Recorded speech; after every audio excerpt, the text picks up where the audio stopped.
መጽሐፍ ቅዱስ ባነብ ብጸልይ እኔ አይገባኝም ልቶ አላቸው አሉ አንድ አባት። ቆይ አትተው ላስረዳሃሉና አንድ የተቀደደ ድስት እዛ ቤት ነበር አሉ። እዚህ ኢትዮጵያ ውስጥ ወይም ሀገራችን ወይ በእኛ አካባቢ ወጥ የሚያፈላ የነበረ ድስት ሲቀደድ ምንድነው የሚሆነው? የድስት ፊውቸሩ ምንድነው የሚሆነው? እናንተ ቤት እኛ ቤት ከሰል ማመላለሻ ነው የሚሆነው።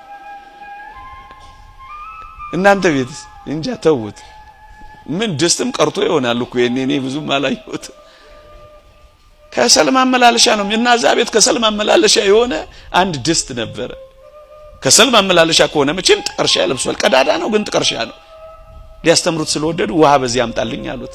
ይመጣል በታምራት ካልወዳ ዝም ብሎ ልታዘዝ ብሎ ሄዶ አንዴ አመጣ፣ ፈሰሰ። እንደገና አምጣሉት። እንዴ ያፈሰስኩ እዚህ እኮ ውሃ አላደረስኩ አምጣሉት። እየተነጫነጨ ሄደ። ሶስተኛም አዘዙት፣ አበደ። ግን ትእዛዝ ነው አመጣ።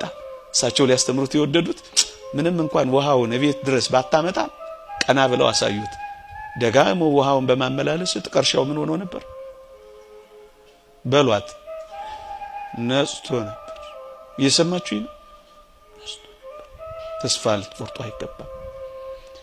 መጨረሻው ራሳችንን አናጽድቅ። አንዳንዶቻችን በጣም ራሳችንን ጻድቃን ማድረግ እንፈልጋለን። ስለምናስቀድስ ጉባኤ ስለምንሳተፍ አንዳንዴም አልፎ ንስሐ ስለምንገባ በቃ መስደቅድቅ ያለን ሰዎች እኔ ምን አለብኝ አይነት እንደሱ የለም። እየሰማችሁኝ ነው? ብትበረቱ እንኳን ያባት እንዳለው ጌታ ሆይ ቸርነትህን ግለጥልኝ፣ ኃይልህን አሳውቀኝ፣ የኔን ደካማነት ደግሞ እንዳትሰውርብኝ ግለጥልኝ አላሉ። ያም አባት በርሜል ሙሉ በሐለዮ በነቢ በገቢር ኃጢአት ሲመጣበት በርሜል ውስጥ እየጣለ በርሜሉ እየሞላ ሲያይ ያለቅስ ነበር።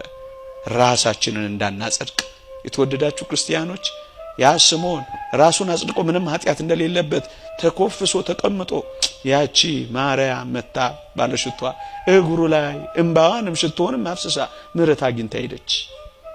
ራስን ከማጽደቅ ልንጠበቅ ይገባል። ልብን አለማደንደን፣ ጨካይ ልብ እንዳይኖረን። ንስሐ ለትሑታን ቀላል ናት፣ ራሳቸውን ለሚያጸድቁ ግን ለሚያደርጉ ግን ከባድ ናት፣ ትዕቢት ናት።